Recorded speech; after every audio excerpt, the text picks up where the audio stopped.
I miss you already. I know. I miss you too. It's not as warm in the studio without you in here. Yeah. Well, because of all my body hair. Yes, exactly. And Precisely. my dog. My flammable But my dog. toilet paper is thriving. We're kicking ass with these callbacks. Emily's gonna love it. Do you want to start off with a question? Yeah, sure. Let me. I don't know why my inflection was so like Hobbit. You asked a question as a question? I guess. What? Question mark? Okay, let's see. This is one of yours. Oh, this is nice. It is. Oh. This is very pleasant. What are you most grateful for? Aw. That's broad. I thought you said this bra. This bra. I'm grateful for this bra. I was like, you told me you aren't wearing one today, so false information. Grateful for this no bra. Oh God. I'm grateful for so much right now, honestly. Mm. You know, I think as you get older, maybe that comes with the territory of just being like the littlest things. Like, I'm just so grateful that my dog, Lugnut, is a good dog. We won't mention Tater Tot.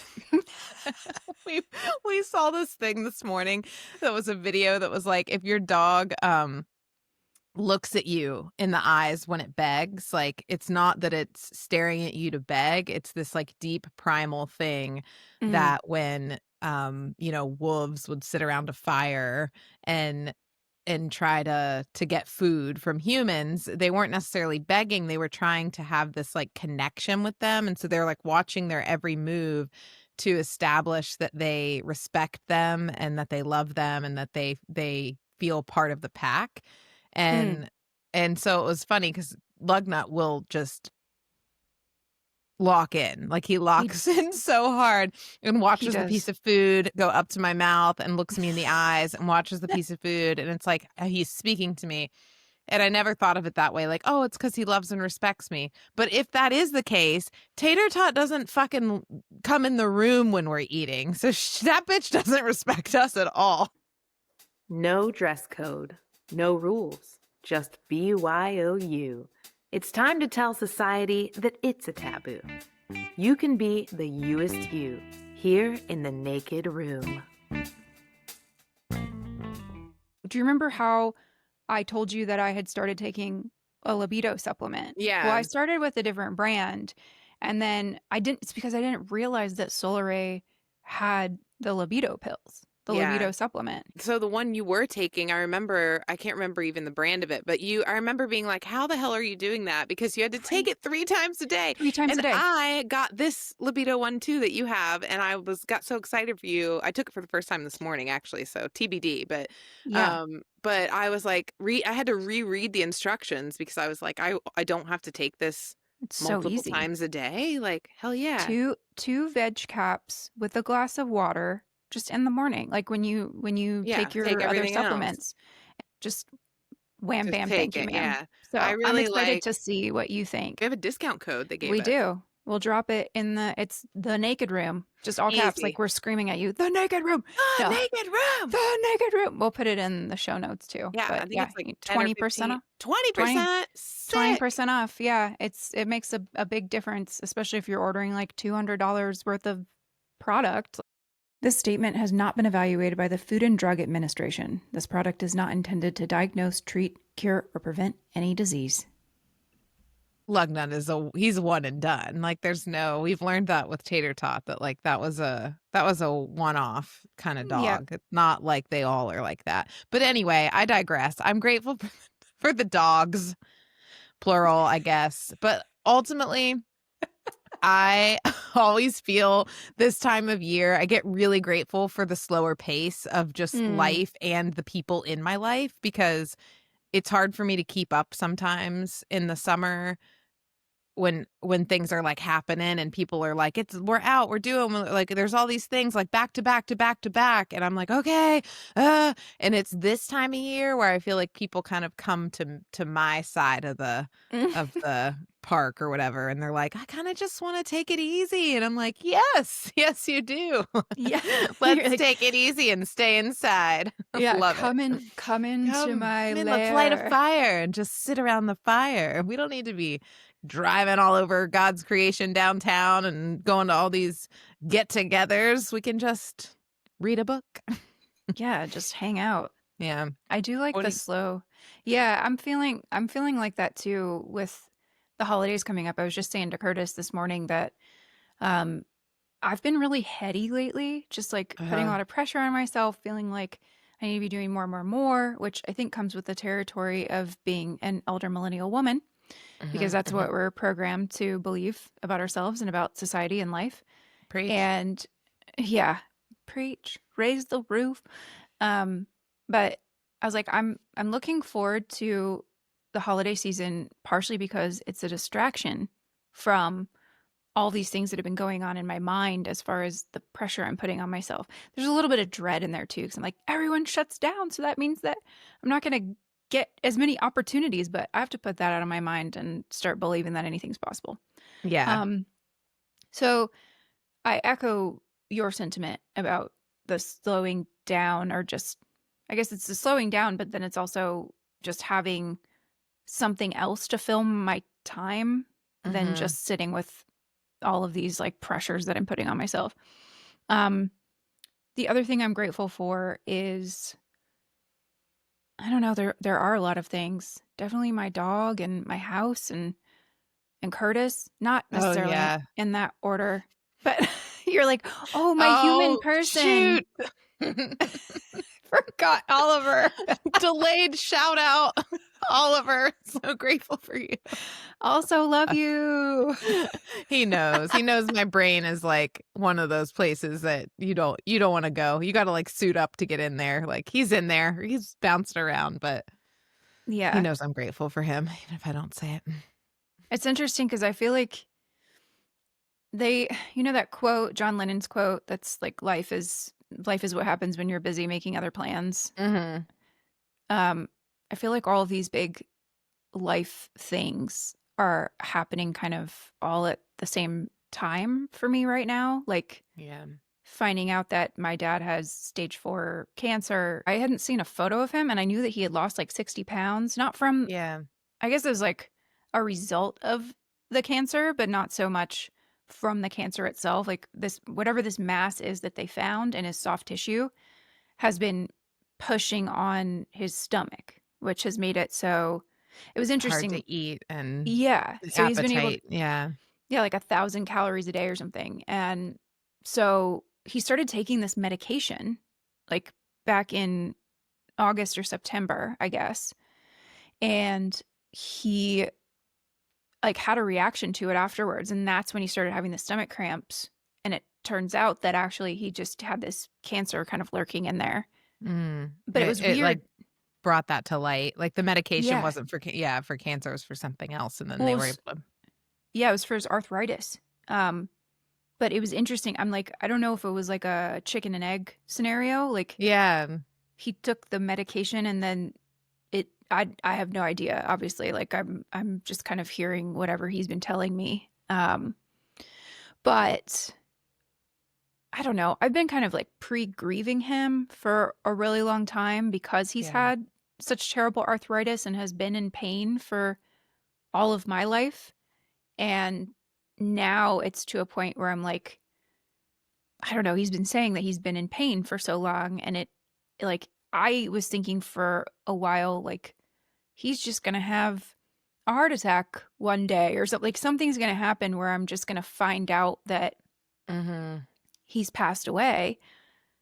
And so I think I've been kind of preparing myself for that a little bit in the back of my mind.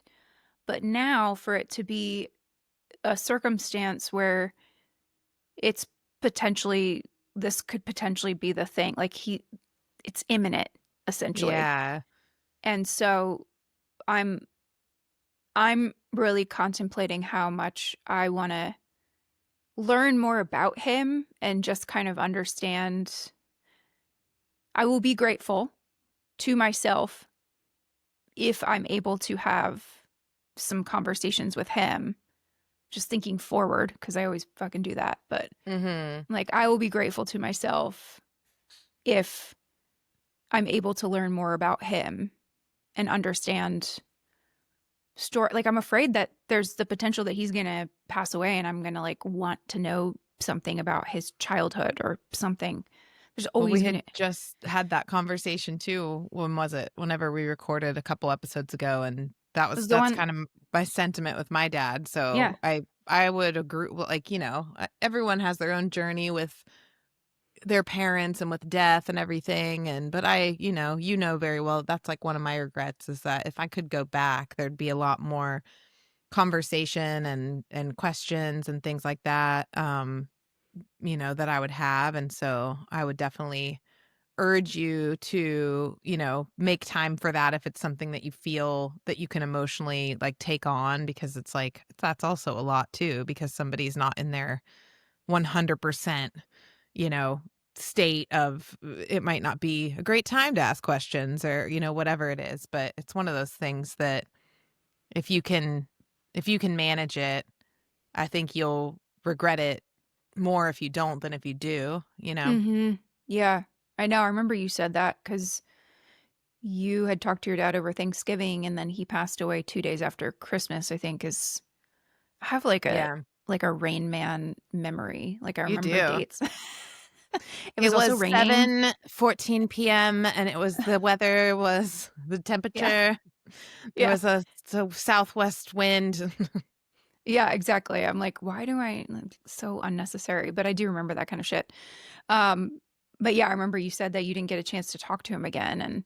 And you are at a point where you're super at peace with that. But anyway, I talk to him still.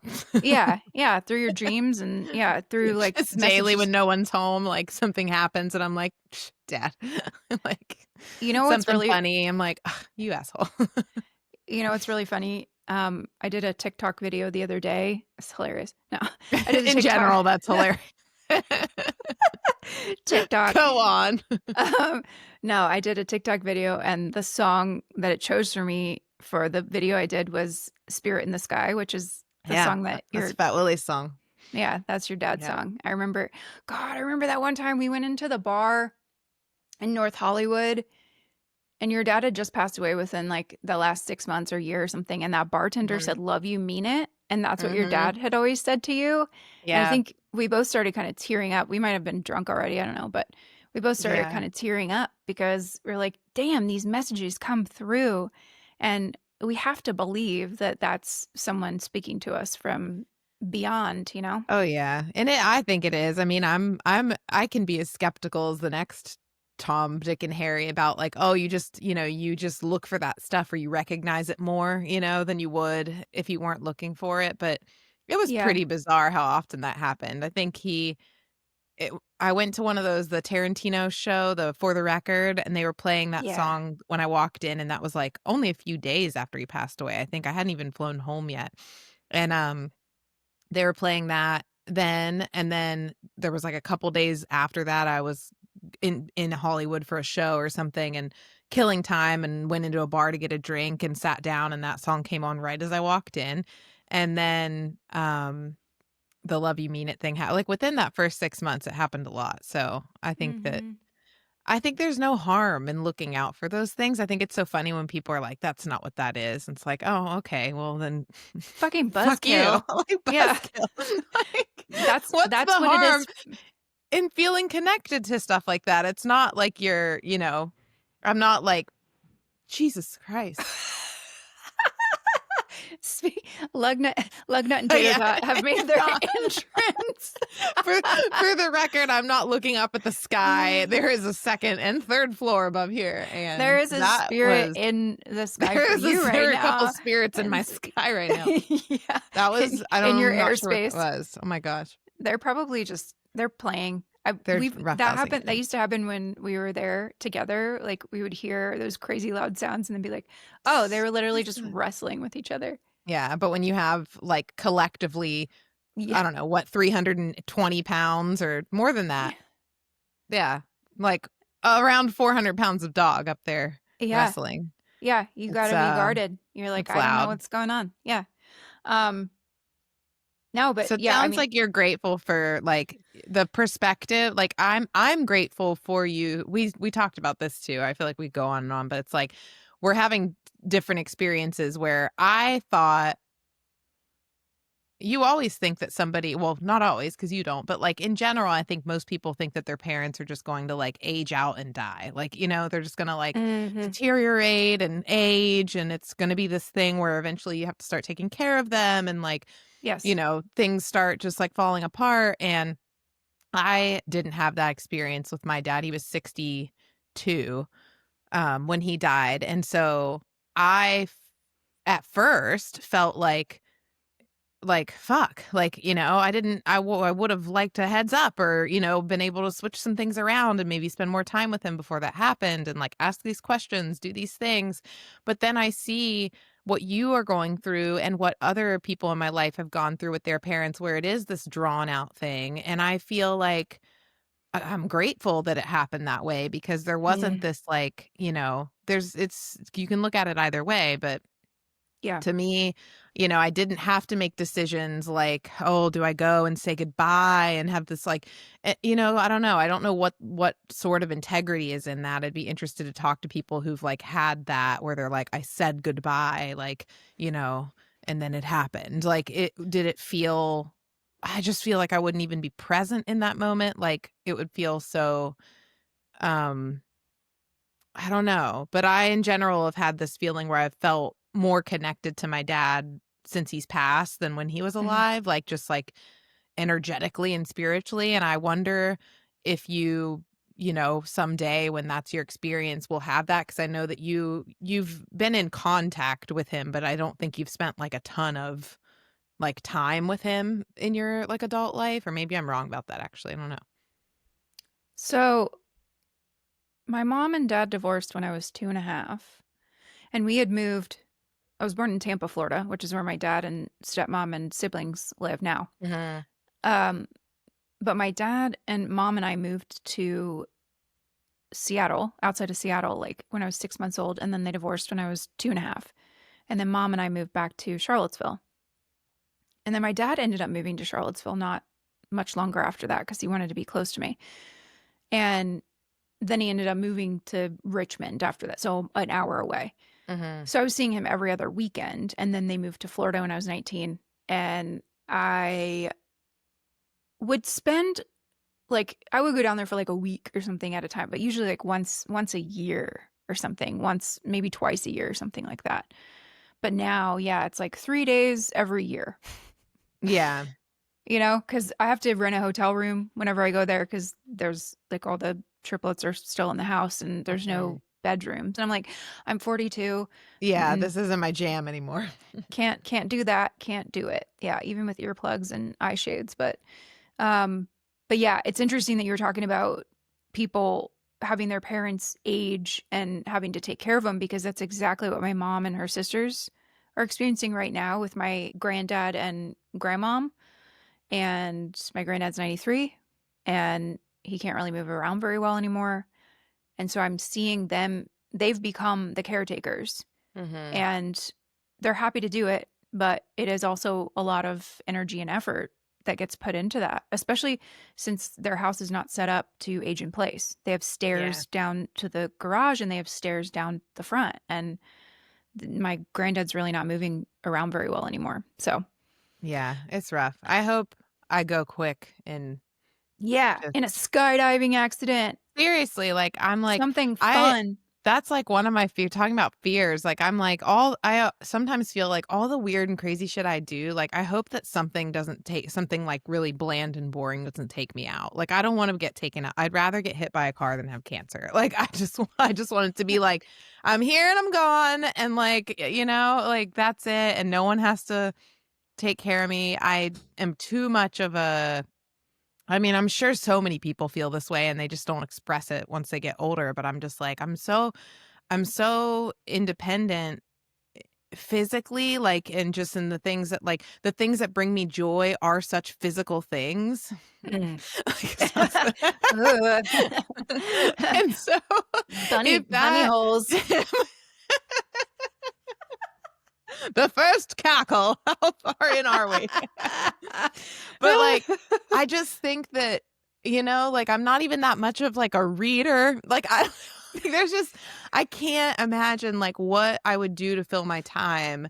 Just like if I just couldn't move around that much. I actually started, now that I'm 40, I saw this video. I should have been doing this for the last like 10 years, but the morning like mobility exercises, like getting in like a deep squat and holding it and like doing the what do you call it, like the scorpion, like you lay on your back and like twist your leg over. I mean, I'm a yoga instructor. It's like I'm doing stuff like that, more often than most, but not every morning. Like I tend to wake up and be like, I'm gonna go downstairs. I'd like take care of a bunch of stuff before I take care of myself. And I was like, the other morning I was like, no more taking care of myself. Then I'm taking care of the other things. The dogs Good can for wait. you. The coffee can wait. Like, can it though? No. I'm about to be like, no. Curtis went to the gym and I'm like, can you stop at Found at our coffee shop and get me a second latte on your way home? Yeah, and it'll be, because you're earlier. I was like, you want like a 4:00 latte? But no, you're 3 hours ahead of me. 1 p.m. Yeah. You want me to do this? Yeah. God, I hope it's a fun one. You know how, hold on, I got to say something about your scorpions because it's funny that you said that because I was looking up exercises. You know how I started doing all those stairs like at the gym? Oh, the stair machine? You won't shut up about them. You're like somebody who's studied abroad. You're like, I do stairs. Did I tell you about that summer that I studied when I was studying abroad? Our friend studying abroad. Our friend Emily and I were on a walk. It was like shortly after I first moved here. And we've known her for, I don't know how many years now, like the same amount of time I've known you, over a decade. 12 or something. Yeah. And we're walking and bitch just breaks out of nowhere. Like, yeah, when I said, I'm like, I've known you this long and this is the first time you've told me you studied abroad. Like, bravo. She's like, I went to Mexico. No. Yeah, right. Canada. No. I went to Rico. Toronto. Yeah. Something. No. Did you see that thing about the Bad Bunny? So Bad Bunny's performing at the Super Bowl, which will not have happened by the time this comes out. So this will still be relevant. And there's, so many people that have some interesting opinions on that, and there was one interview and somebody was like, well, I just think it's just really un-American to have somebody who's not American performing, and the woman was like, he's from Puerto Rico. We're just like face palm. Like, it was really a great moment for the interviewer. She's like, the idiocy, man. You're the idiocy. No, but I was gonna say I got those indentations on my quads. Oh. And I was like, what the hell is going you did on? Tell me that. Yeah. So I started looking it up last night. I was like, it could be a very serious medical issue. It's associated, there's pain associated. And I was like, I have no fucking pain. I don't understand. Did it say like from working out or just separately if you just randomly? It's like the muscles separated or something, but I don't think that's what happened. Mm-mm. So I dug a little deeper. By the way, your brows look really good. I just Thank you. To tell you that. Thanks. I worked on them really hard. Been growing them back since 95. No, but I did a little bit more research and I saw there's something called a hip dip, which is where you get like an indentation, like if as we're aging or as we gain weight or whatever, you get your saddlebags or something like below your butt. Yeah. Anyway, I'm like, there's something else that I have to worry about now. Like I'm supposed to go and do all these exercises to like try to make my hourglass shape more hourglassy. Like what the fuck is this? And then shit? You can't work out. You can't do too many. Otherwise you get this like weird indent. Yeah. So, the power of the internet where you're like, I went to look for this one thing and then I found out that, I don't know, glass jars are actually cancerous. You know, like you're like, God damn it. I didn't know that I was supposed to worry about that Oh thing. my So God, yeah. The lead is in everything. I I know. The know. workout stuff, like, I feel healthy. I know that I could feel healthier, but as far as like the saddlebags and the cellulite, like, listen, as an artist, well known as the Narcissist Cookbook once said, my ass is a dump truck. My thighs are also dump trucks. That one's for That's just the Emily way it and is. Mariana. Oh my God. Got that Oh. low center of gravity. Don't ever slip on ice. My ass is a dump truck. We will put that in the show notes so that everyone can enjoy the beautiful piece of art that is the song "My Ass Is a Dump Truck." It's iconic, and it's My a thighs gift are also to a this dump truck. generation. No, but shit, there was something else I was going to say before you pulled in it, because this is the actual name of this podcast is Tangents. So we go on them all the time. Fuck, what was the thing I was going to say? Damn it. It's my fault. I interrupted you. No, it's fine. About aging, hourglass. I remember. Okay, so Laura, Holladay Spa, Laura, shout out Holladay Spa in Charlottesville, Best Virginia. facial of my entire life. So good, but she's booked up until like 2027 and 5. I don't know, like a year that doesn't even exist. Buzzkill. No, she's that good. Like, she's just so freaking good. She took me to another planet, I swear. Me I got too. back and was like, is it still the same year? Me too. Is Yeah. Trump still president? Oh God. Well, she took you to another universe. So in your universe, it's a matriarchy. Yes. I'm just going to create your universe for you. Thank you. No, but she told me at some point that cellulite kind of indicates flexibility. So like if you have more elasticity in your body, then it's like the way that the fat kind of pushes through the skin. I don't know. Whatever. I'm butchering this. Laura can come in and correct. But I just remember reading that, or she told me that, and I was like, oh, okay. So it's a superpower, basically. It's a superpower. I'm flexible. Okay. I love it. Okay. Roll that beautiful bean footage. Roll that beautiful green post-it. Do you believe in ghost spirits, and have you ever experienced any? Although I wrote it, oh, okay. That does make sense. Do you believe in ghost/spirit? Spirits. Recordings. I've had, I swear, 1 to 2 drinks of my super mediocre prosecco. We gotta do a drunk episode. Seriously, though. I can't wait. I want to do it in Nashville for some reason. I don't know, or somewhere where we can be on neutral ground. Like it's a duel. Do you believe in ghosts/spirits? Ever experience any? Question mark. Abso-fucking-lutely, I do. Yes. Yes. It's so funny that for me it's a choice because I have never experienced them. But I just can't deny that there's something else going on. Like there's unfinished business from people who pass on. Like we have all of this energy within us and that has to go somewhere. It has to disperse into something. But I have enough examples like from like my grandmother she had to exorcise a Civil War soldier out of one of the houses she lived in. It feels like he'd be pretty fit already if he was a soldier. I know. Yeah. Oh my God. I totally went over. Okay. You have to have every single episode you're going to have. Your requirement is to have Prosecco. Oh my God. He was very fit. Yeah, So he was fit. walking up and down the stairs actually in the house. This is why you love stairs.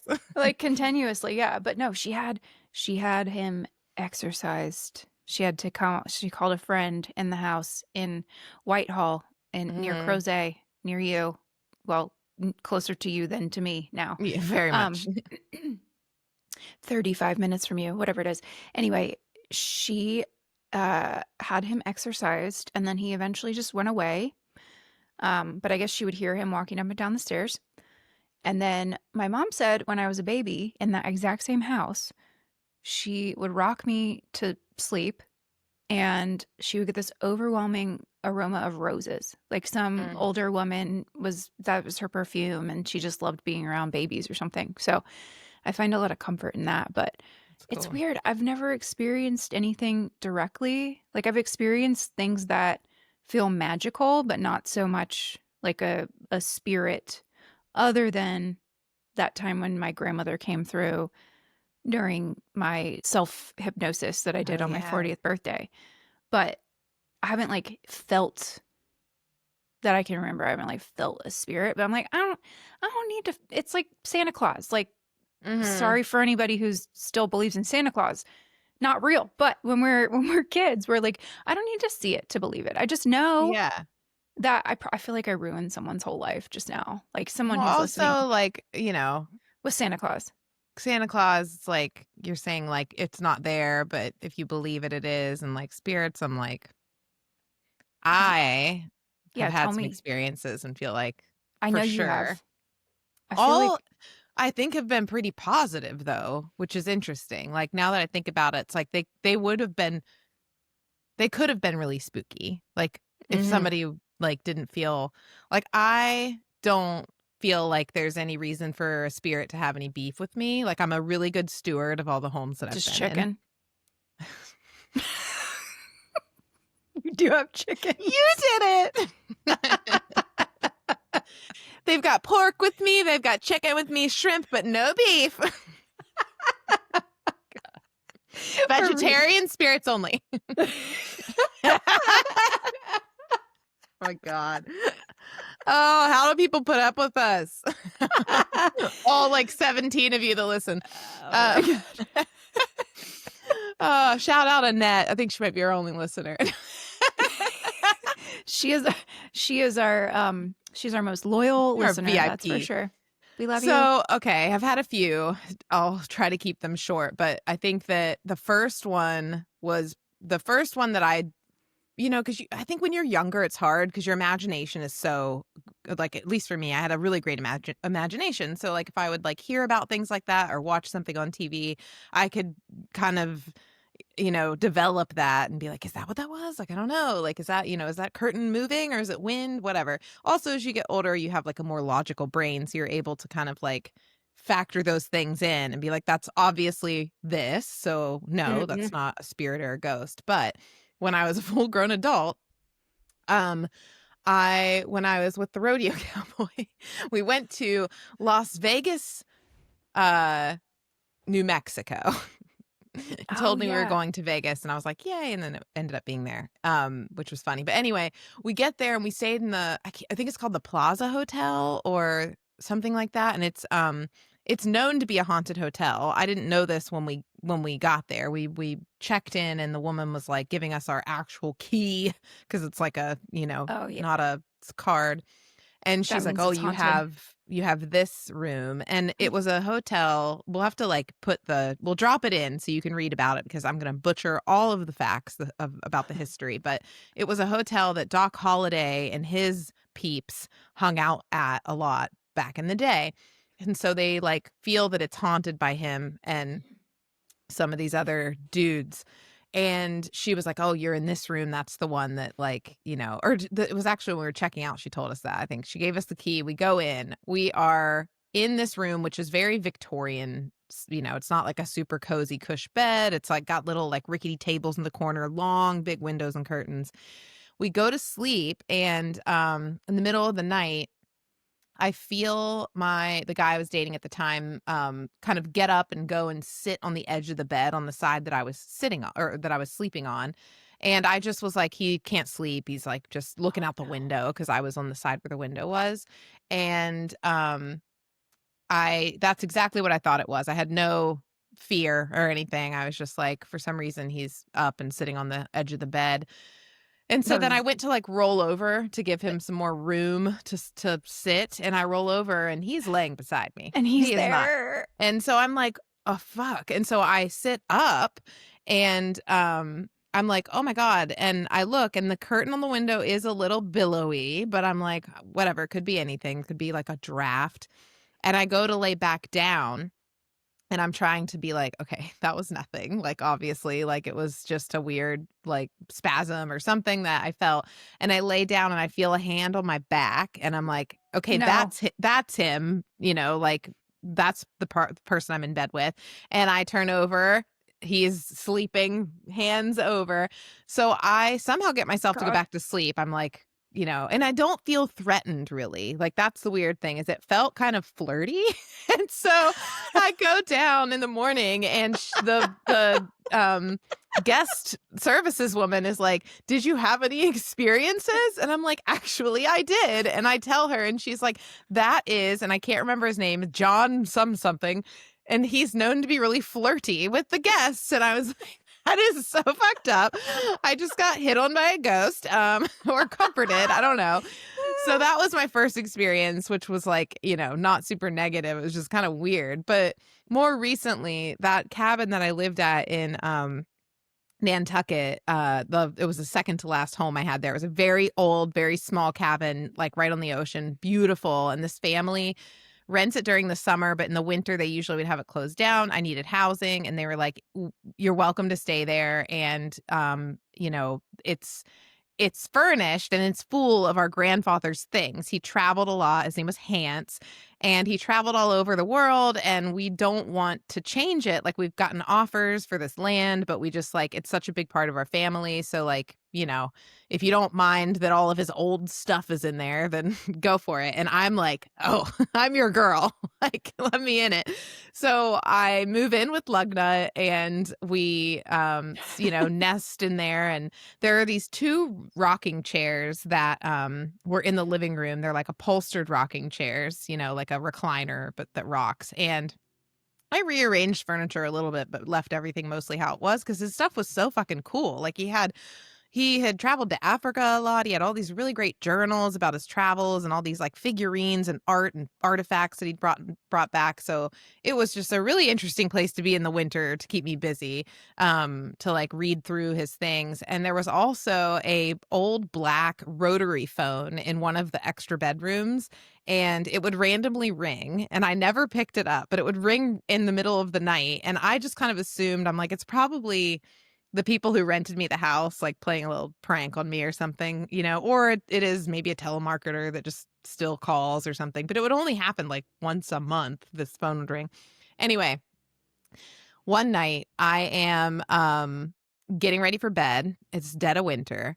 Lugna is in the living room. He liked to lay in the carpet in there in front of like, the couch and the rocking chairs. And all of a sudden he gets up and he sits like really close to the rocking chair, like facing it. And he's just like looking, like almost as though if I was sitting in a chair and he was like looking at me begging for food or whatever. And he's just like looking in the rocking chair. And I'm like, what is he doing? And then I see the rocking chair rock. And I'm like, he obviously bumped it with his paw or something. And so I don't think anything of it. And I go to bed. And then I get up in the middle of the night to pee. And I walk down this little skinny hallway that leads to the bathroom, and there's a corridor that looks into the living room, and I look in and the rocking chair is rocking. And I and Lugna have been in the bedroom. And again, I don't feel threatened. I feel pretty like, okay, like what's going on? And I often would like kind of talk to Hans when I was there. Like, I don't know. I just felt like, okay, I'm here. Like we're cool. Like, I just kind of tried to like make, peace with the fact that I was there in his cabin cottage or whatever. So cut to a few months later, it's time for me to move out, and I'm now moving back to LA. And the family that I had been renting it with came to do the walkthrough to check, I was like, I moved some things around, but here's where this stuff is, whatever. And they come to do the walkthrough, and they're very sweet, and we were talking about it. It's like, I honestly felt like this place is lovely, and I hope that you guys never, sell it. Like, I hope it stays just the way it is. It was a really great place to spend the winter. And they, I think, asked, like, did you have any, like, any creepy things or weird things happen? And I was like, actually, I did. I was like, this rocking chair rocked a couple times. And I swear, after ruling out anything that it could have been, that it was just rocking on its own. And they were like, that's the chair that he died in. We didn't want to tell you before you moved in, but he died in that rocking chair. And I was like, well, he's here and he's happy and he loves my dog, I think. So like just if it gives you any Oh. peace. Like he's still here in his cottage living life. So I yeah, I believe. I remember when you told me that story. Here's the thing, I'm so intrigued by the concept of the afterlife and spirits and just anything that's kind of supernatural, but I'm Mhm. also really fucking freaked out by it. Really. So I wonder if it just hasn't happened where I'm seeing something because they all know that I'm scared. Yeah, they're Like, kind and like yeah, we're gonna I've spare you. I can like get behind that because I do feel like I kind of allow like I don't know. I feel like I put this energy up like I don't want anything negative fucking with me. I'm not here for that. But I Yeah. definitely am open to like I have empathy for whatever might be. So, like I just like you said, like energies I think stay within homes and like like I Yes. know I'm like that. Like my nest is my nest. Like I feel like Mhm. I'm somebody who loves something like that. So I feel like one day when I do, croak by hopefully some sort of like natural disaster or big sport, Something I don't cool. know, something cool, I would definitely probably, come back and not haunt, but take up space in Check on somewhere that I things. loved and check on things and the people Yeah. that were there and probably fuck with them if they were shitty people. So I get why people probably have negative experiences too. If you watch something like Poltergeist, like Yeah. there's a lot of I feel like in general there's more positive energy than negative energy because I Yeah. think humans are inherently good in general. We Yeah. talked about that on another or alluded to that on another episode, but there are some like evil people in the world Oh yeah. and that energy manifests into something else. Yeah. So, and it's not even necessarily just people, it's like something. I mean, Poltergeist was not a people. That's something else. It wasn't a There's people. it wasn't a people, um but yeah, I mean I've done a bunch of like interesting things. Like I did a past life regression session with a therapist Yeah. one time and we ended up working on inner child in this life. And then I've done like a lot of hypnosis, like self-hypnosis and meditation and everything where I feel like it opens me up to be able to connect with something beyond what's in this realm. But yeah, still nothing, no like traditional ghosts yet. Would you do a seance if you like, what are your feelings Yeah. around that? I think I would Yeah. too. I used to fuck with the Ouija board, and then I Yeah. realized that it was just other people fucking with me. Like they're like manipulating where it goes. Yeah, Except right. I'm like almost positive that there must have been a time where it wasn't like there was something. I don't know. Maybe that makes me foolish, but whatever. I don't I care. don't I have think to so, and believe. yeah, who cares? I have to believe. If you're listening, share it with someone, then we have more people. Yeah, exactly. Share it. Like, subscribe, share. Give Yes. us a 5-star review everywhere. What's up, y'all? This is Kelly, co-host of the Naked Room podcast that you're listening to right now. I am leaving a voicemail on our anonymous voicemail hotline. Yeah, you know it's me, but you already knew my voice anyway. I'm leaving this voicemail so that you know that this line exists. If you feel like contributing to a previous episode or you just want to get something off your chest, you can call us and leave us a voicemail here at 1-213-537-9791. I'll also drop the number in the show notes. We look forward to hearing from you. The Naked Room podcast is brought to you by hot coffee, cold showers, grit and determination, the power of being a woman. We'd like to thank ourselves. This is a self-run operation. We have done all of this on our own, other than with the help of our hot sound guy, my husband, Curtis Keeper, who curated all of our equipment and got us up and running. If you'd like to sponsor us, reach out.